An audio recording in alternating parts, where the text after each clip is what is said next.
Hello everyone, welcome back to our YouTube channel the Kalakar classes. मैं हूं राकेश, सब लेकर न्यू करते हैं जिसका नाम है क्लास 8 साइंस। क्वेश्चन पेपर आपका है common annual exam set paper 1 का पार्ट नंबर 2। आपको मैं इस क्लास के अंदर में आपका पार्ट 1 के अंदर आपको जैसे कि पता ही होगा कि मैंने आपको आपके जो 3 मार्क्स वाले क्वेश्चन थे वहां तक मैंने पूरा कंप्लीट करा दिया था आपको। अब आपका जो क्वेश्चन बच गए थे आपके 4 मार्क्स वाले 5 मार्क्स वाले आपके क्वेश्चन बच गए थे, तो उसकी आज की इस वाली क्लास में मैं कंप्लीट कराने वाला हूं।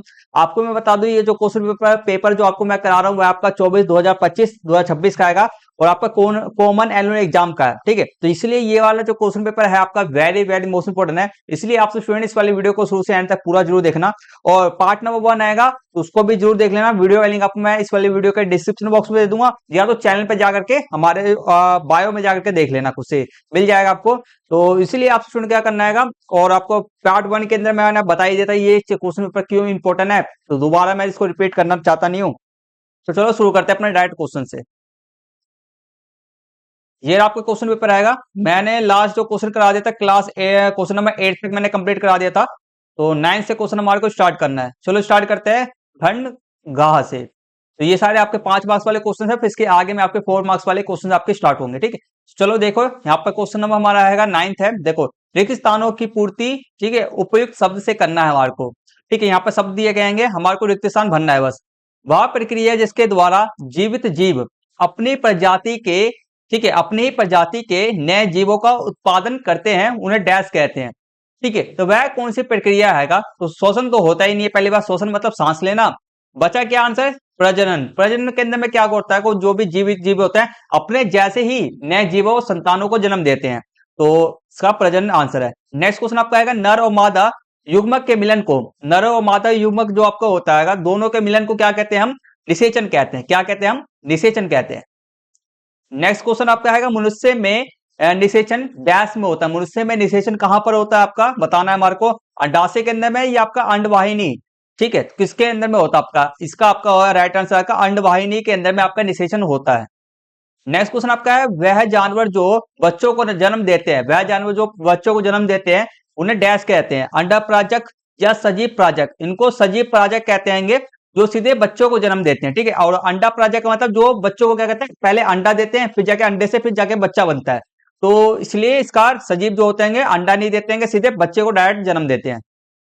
नेक्स्ट आपका लास्ट क्वेश्चन है लार्वा का तीव्र परिवर्तन, ठीक है, परिवर्तन के माध्यम से वयस्क में परिवर्तन डैश कहलाता है। अभी क्या है लार्वा? लार्वा आपने जैसे कि मेंढक हो गया, आपने तितली देखते हो ना, ठीक है, तो लार्वा एक ऐसी आपका एक अवस्था समझ लो, ये आपका अवस्था होता है जिसमें जो भी आपका जीव होता है ना अंडे से निकल कर, ठीक है, मान चलो ये अंडा है, अंडे से निकल करके एक जीव बनता है। ठीक है, तो इस वाली अवस्था को हम क्या कहते हैं? हम इसको लार्वा कहते हैं। तो फिर इस लार्वा से फिर क्या होता है इसका सिर्फ परिवर्तन होता है, फिर वह क्या लार्वा से बड़ा, तो क्या बोलते हैं वयस्क में परिवर्तन हो जाता है, मतलब कि बड़ा बन जाता है वह, बिल्कुल मतलब कि इस अवस्था से वह सीधे बड़ा वस्तु बन जाता है, बड़ा जीव बन जाता है। ठीक है, तो इसको हम क्या कहेंगे? इसको हम रूपांतरण कहेंगे। क्या कहेंगे? हम रूपांतरण कहेंगे। रूपांतरण मतलब कि क्या हो रहा है? बदलाव हो रहा है ना यहाँ पर। ठीक है, निषेचन का मतलब क्या होता है? निषेचन का मतलब होता है नर और मादा युग्मक का मिलना, तो इसलिए ये आपका नहीं होगा। चलो नेक्स्ट क्वेश्चन करते हैं। नेक्स्ट क्वेश्चन के अंदर हमारे को क्या करना है? सही मिलान करना है। सिंपल सा क्वेश्चन है एलपीजी। एलपीजी का हम क्या करते हैं? एलपीजी आपका इसका बी इसका राइट आंसर है घरेलू ईंधन के उपयोग में। ठीक है, घरेलू ईंधन के उपयोग के रूप में हम करते हैं। नेक्स्ट आपका ज्वलन तापमान। ठीक है, ज्वलन तापमान देखो, तो वह तापमान जिस पर कोई वस्तु आग पकड़ ले, ज्वलन तापमान किसे कहते हैं? वह तापमान जिस पर कोई वस्तु आग पकड़ ले। सिंपल सा। मोमबत्ती का जलना, मोमबत्ती का जलना आपका क्या होता है? तृप्त दहन का एक उदाहरण है। मोमबत्ती का जलना जो आपका क्या होता है? इसके अंदर में तृप्त दहन होता है, जल्दी जल्दी चल जाता है। नेक्स्ट आपका फास्फोरस हैगा। ठीक है, फास्फोरस का आपका क्या होता है? इसका डी इसका राइट आंसर सबसे कम ज्वलन तापमान वाला पदार्थ होता है। सबसे कम ज्वलन तापमान वाला पदार्थ कौन सा होता है? आपका फास्फोरस होता है। नेक्स्ट आपका है क्या? विस्फोट किसे कहते हैं? पांचवे का ई इसका राइट आंसर आपका है अचानक, अचानक ऊष्मा प्रकाश और ध्वनि उत्पन्न करना। ठीक है, तो इसको हम विस्फोट कहते हैं, सबको पता ही होगा। चलो नेक्स्ट क्वेश्चन हम स्टार्ट कर रहे हैं। नेक्स्ट क्वेश्चन हमारा 11 है। देखो, एक या दो में से किसी एक का उत्तर देना है, या तो हमारे को ये करना है या तो हमारे को एक करना है, दोनों में से कोई। तो पहले का हम करते हैं, हम तो दोनों ही करेंगे। आपको मैं प्रैक्टिस करा रहा हूँ, आपको क्वेश्चन में करा रहा हूँ, दोनों में कराऊंगा। तो पहले का आपका ए है प्रकाश के नियमित और विस्तृत परिवर्तन के बीच अंतर स्पष्ट कीजिए। प्रकाश के नियमित और विस्तृत परिवर्तन, ठीक है, परावर्तन मतलब क्या होता है? प्रकाश कहीं से आया, ठीक है, परावर्तन का मतलब क्या था, प्रकाश कहीं से आपका आया, किसी सतह से टकरा करके वापस मुड़ गया, उसको हम क्या कहते हैं, परावर्तन कहते हैं। ठीक है, तो उसमें बताना है हमारे को नियमित, मतलब कि जो हर समय जो परिवर्तन होता है, दूसरा आपका विस्तृत, मतलब कि जो हर समय परिवर्तन नहीं होता है, उसमें दोनों में अंतर क्या होता है। ठीक है, बेसिक बेसिक सा ये मतलब है, बाकी आप चलो डिटेल में समझाता हूँ। एक सेकंड रुक जाना बस। ये रहा आपका आंसर, ये रहा।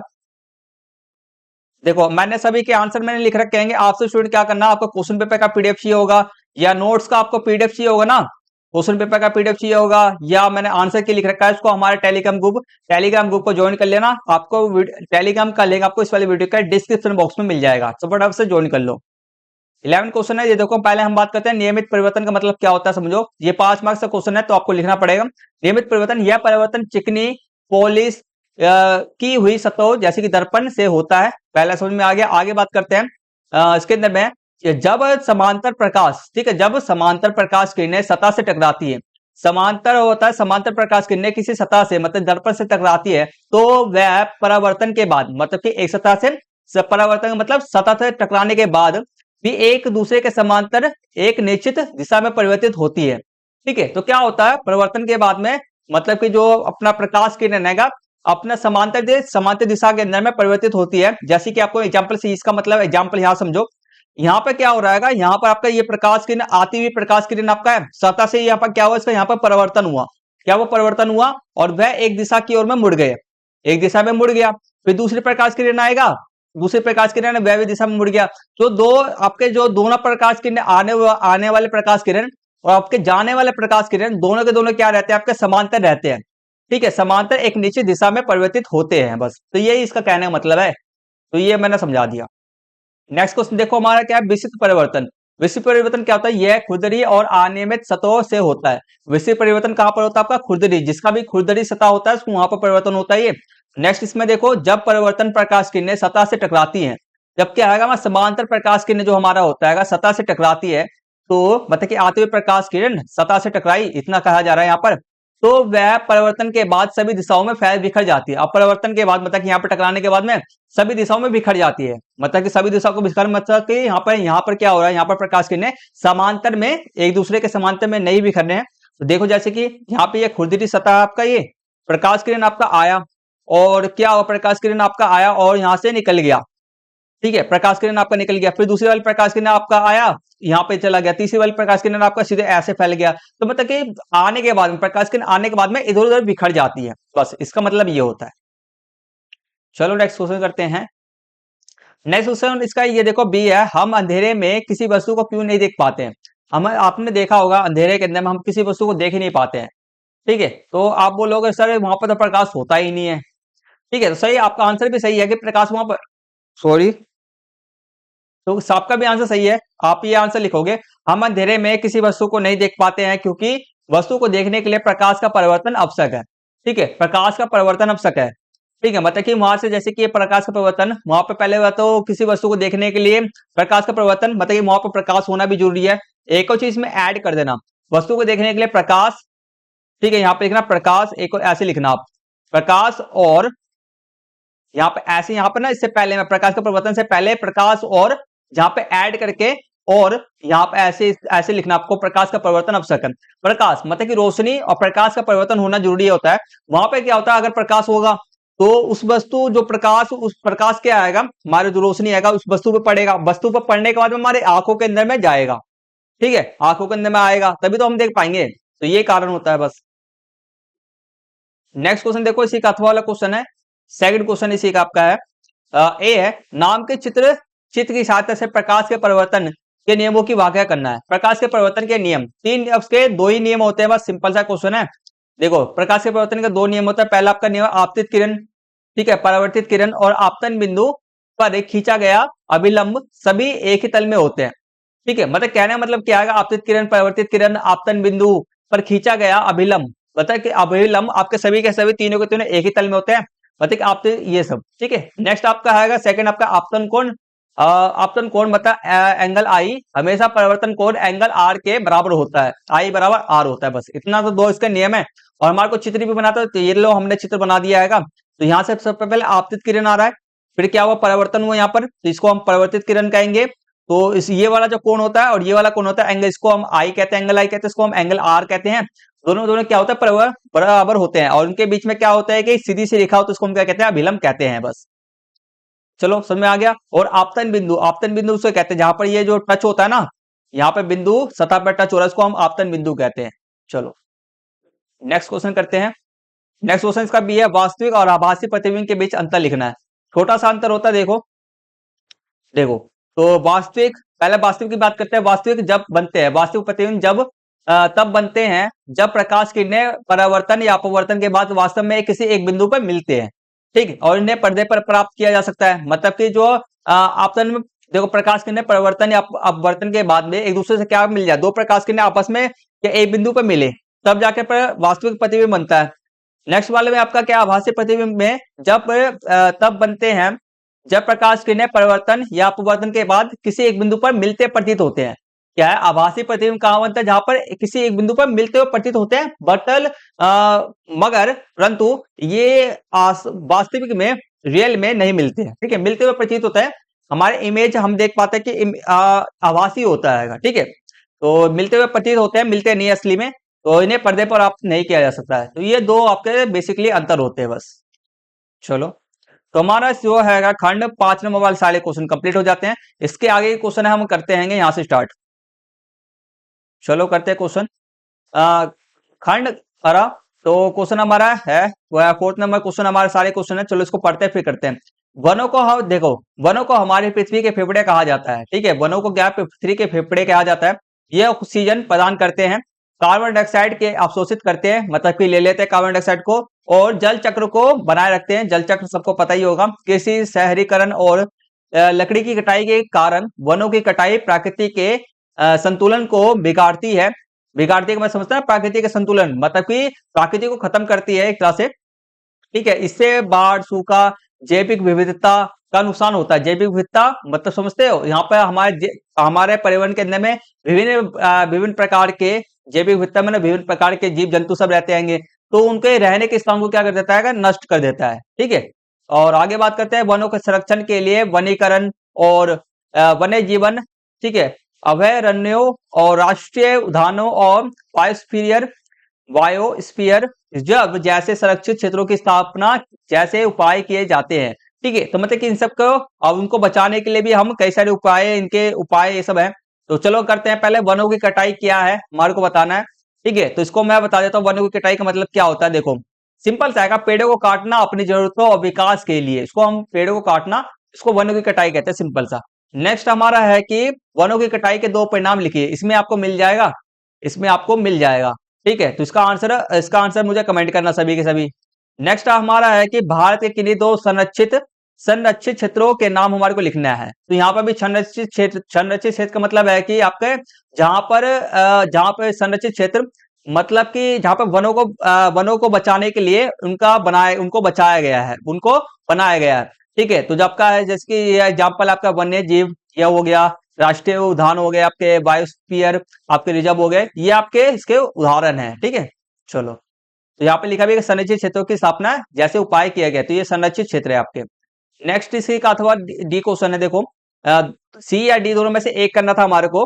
तो देखो वनीकरण प्रकृति के संतुलन को बनाए रखने में कैसे मदद करता है। वनीकरण मतलब अधिक से अधिक पेड़ लगाने से प्रकृति का संतुलन कैसे बना रहता है। ठीक है, तो कैसे बना रहता है, देखो वनीकरण ऑक्सीजन उत्पादन, कार्बन डाइऑक्साइड और कार्बन डाइऑक्साइड अवशोषण, जल चक्र का नियमन और मृदा संरक्षण से प्राकृतिक संतुलन करता है। तो आप ये लिखोगे मतलब कि ये ऑक्सीजन उत्पादन करके कार्बन डाइऑक्साइड को लेकर के अपने अंदर में जल चक्र का बनाए रख करके जल चक्र को, मृदा संरक्षण मतलब कि मृदा को बचा करके, मिट्टी को खत्म ना करके, ठीक है, मिट्टी को नुकसान को रोक करके प्राकृतिक संतुलन बनाता है। बस तो इतना हमारे को लिखना था।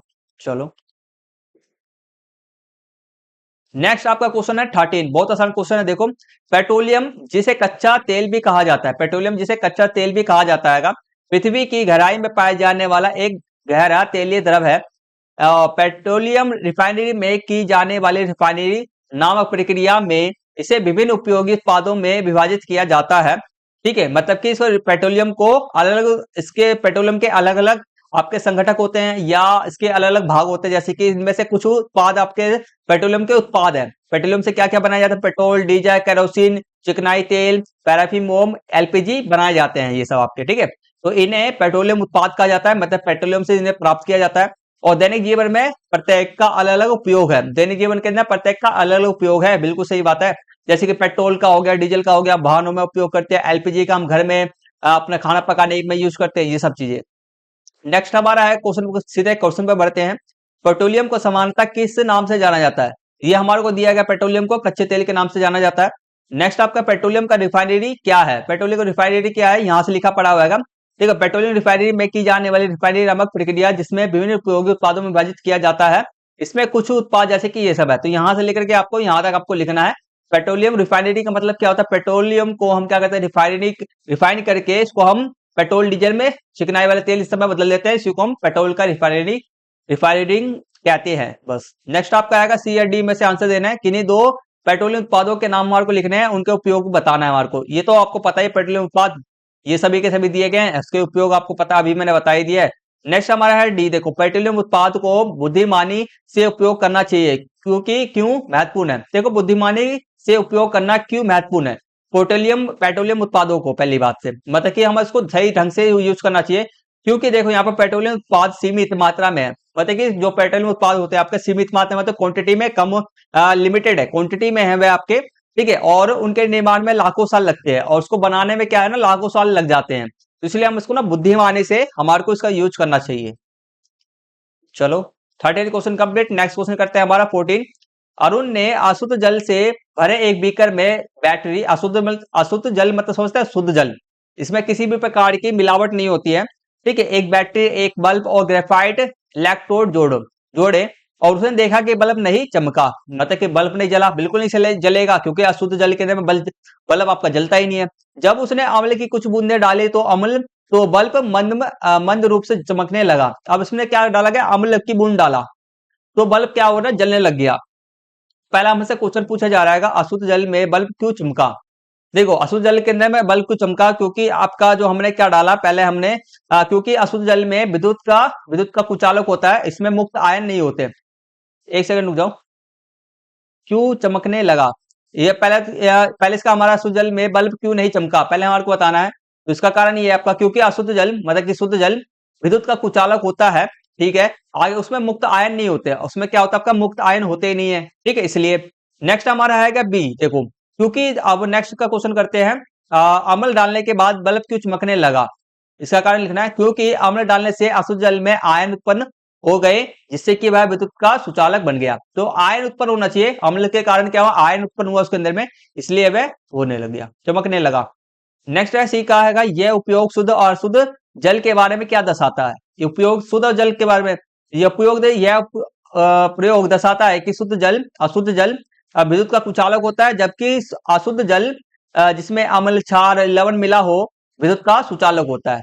बस इसी का डी आंसर देखो। किन्हीं दो द्रवों के नाम लिखे जो चालक के की तरह कार्य करते हैं, मतलब कि दो द्रव के नाम बताना जिसमें से हमारे के चालक मतलब कि विद्युत धारा को अपने अंदर से प्रभावित होने देते हैं, ठीक है।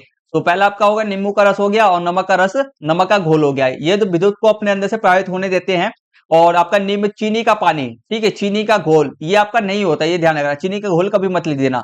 चीनी के घोल से ना आपका ये विद्युत धारा प्रभावित आपका नहीं होता है, इसमें बल्ब आपका नहीं जल पाएगा, ठीक है, ये ध्यान रखना। चलो नेक्स्ट क्वेश्चन करते हैं। आशा करता हूं आप स्टूडेंट को यहाँ तक समझ में आ रहा होगा, और कुछ भी डाउट कुछ भी हो तो कमेंट्स करना, आपके सारे डाउट्स को मैं क्लियर कर दूंगा, ठीक है। तो यहाँ तक आपको समझ में आ रहा होगा। चलो करते हैं नेक्स्ट क्वेश्चन। 15 क्वेश्चन है, ये हमारा लास्ट क्वेश्चन है। चलो देखते हैं। रवि ने देखा कि जब उसने एक खींची हुई रबर बैंड को बजाया, खींची हुई, ठीक है, खींची हुई रबर बैंड को बजाया, तो उसमें से ध्वनि उत्पन्न हुआ। रबर बैंड मतलब समझो ढोल वोल है, उसको बजाया, ध्वनि उत्पन्न हुआ। तो उसने यह भी देखा कि ध्वनि उत्पन्न करते समय बैंड बैंड समझ रहे हो, बैंड कंपन कर रहा था, और उसने यही बात ट्यूनिक फोक के साथ दोहराई और पाया कि उसमें भी कंपन हो रहा था। ट्यूनिक फोक एक मशीन है, ठीक है, और उसके शिक्षक ने समझाया कि कंपन किसी वस्तु के आगे पीछे होने वाली गति है। कंपन क्या है? किसी वस्तु का आगे पीछे, ठीक है। तो और ध्वनि उत्पन्न होने का मुख्य कारण है, कंपन के द्वारा ही आपका क्या होता है? ध्वनि होता है, उत्पन्न होता है। आगे बात करते हैं, पहले हम लोग आंसर देने इसका कंपन क्या है, ठीक है। और कंपन रुकने पर ध्वनि का क्या होता है, तो कंपन क्या है पहले देखो, बार को करना है।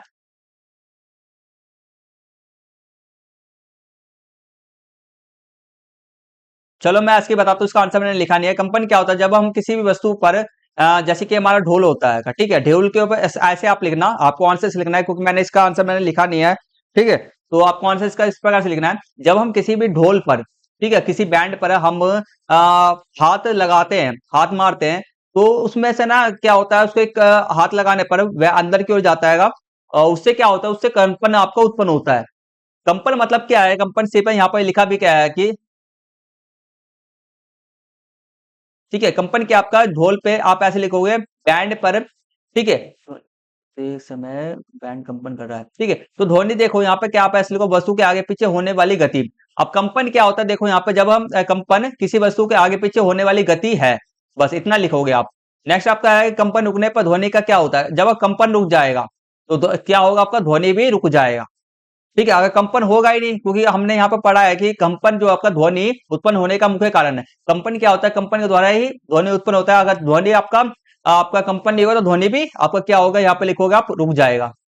नेक्स्ट हमारा है कि एक उदाहरण दीजिए जहां कंपन से ध्वनि उत्पन्न होती है। तो जहां एक उदाहरण लिखना है, ये रहा हमारा बैंड है, ठीक है, ध्वनि उत्पन्न करते समय बैंड कंपन कर रहा है, तो बैंड है, बैंड लिख दो, बैंड को बजाना आप ऐसे लिख दोगे। नेक्स्ट इसका डी का आंसर देते हैं, उस माध्यम का नाम बताइए जिससे होकर ध्वनि सबसे तेज गति से चलती है। अब उस माध्यम का नाम बताना है जिससे कि ध्वनि ना सबसे ज्यादा, देखो तीन प्रकार के आपके माध्यम होते हैं। पहला आपका क्या होता है, ठोस होता है, ठीक है, ठोस होता है। तीसरा दूसरा क्या होता है आपका, द्रव्य होता है, और तीसरा आपका क्या होता है, आपका गैस होता है। तीनों में से बताओ, तीन माध्यम में से, तीनों में से सबसे ज्यादा जो ध्वनि है किस में सबसे ज्यादा तेजी से गति करेगी, ठीक है। तो आपका ठोस में कम होगा, ध्वनि के अंदर भी आपका जो द्रव के अंदर में भी फिर आपका कम होगा, सबसे ज्यादा आपका गैस में, सबसे ज्यादा आपका गैस में, क्योंकि गैस के अंदर में क्या होता है ना, आपके जो कण होते हैं, कण, ठीक है, कण जो होता है पास पास में चिपके नहीं होते हैं, फिर भी आपका एक दूसरे से टकराने पर क्या होता है, एक सेकंड हो जाना,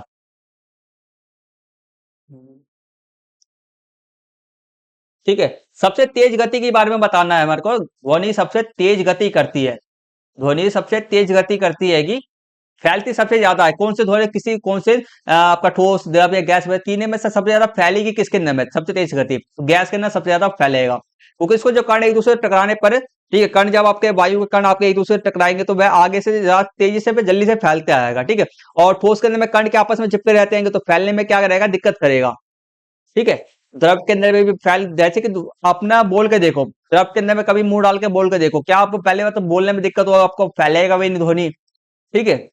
ये सब चीजें है। और खुले इलाके में आपने देखा भी होगा, एक और एग्जाम्पल है, खुले इलाके में आप जब बोलते हो, बिल्कुल खुला इलाका होता है आपका आसपास है, तो ध्वनि क्या होता है, बार बार गूंजता है, तो वहां से नहीं क्या वो फैलता है, ठीक है, ये चीज है। चलो, तो ये हमारे 15 यहाँ पे क्वेश्चन हमारे सारे कंप्लीट हो जाते हैं। आशा करता हूँ आपसे स्टूडेंट का हर एक क्वेश्चन बढ़िया तरीके से में होगा। और किसी भी प्रकार का कोई भी दिक्कत परेशानी, कुछ भी हो, डाउट्स हो, कुछ भी हो, तो कमेंट्स करना, आपके सारे डाउट्स को मैं क्लियर कर दूंगा। ये आपका जो क्वेश्चन पेपर था सेट नंबर 1 आएगा, इसके आगे भी आपको मैं सेट नंबर 2 कराऊंगा, मतलब दूसरा क्वेश्चन पेपर कराऊंगा, वह भी आपके लिए वेरी वेरी मोस्ट इंपोर्टेंट रहेगा, ठीक है। तो ये ही हमारा, अब हमारा जो next set paper question paper जल्दी आ जाएगा, ठीक है। तो आपसे स्टूडेंट इस वाले वीडियो से फर्स्ट पार्ट जरूर देख लेना, और दोनों क्वेश्चन पेपर का हर एक क्वेश्चन की प्रैक्टिस कर लेना, कम से कम हर एक क्वेश्चन का आंसर 2 से 3 बार लिख करके प्रैक्टिस कर लेना। आपने साल भर कुछ नहीं भी पढ़ा है तो भी ये सब मैं बोलूंगा नहीं, प्रैक्टिस कर लेना, आपको 60 में से 60 मार्क चाहिए तो बस, ठीक है। तो आज की इस क्लास को यहीं पे फिनिश करते हैं, मिलते जल्दी से नेक्स्ट वीडियो के अंदर, तब तक के लिए टेक केयर, टेक बाय, जय हिंद, जय भारत, एंड लास्ट में थैंक यू फॉर वॉचिंग।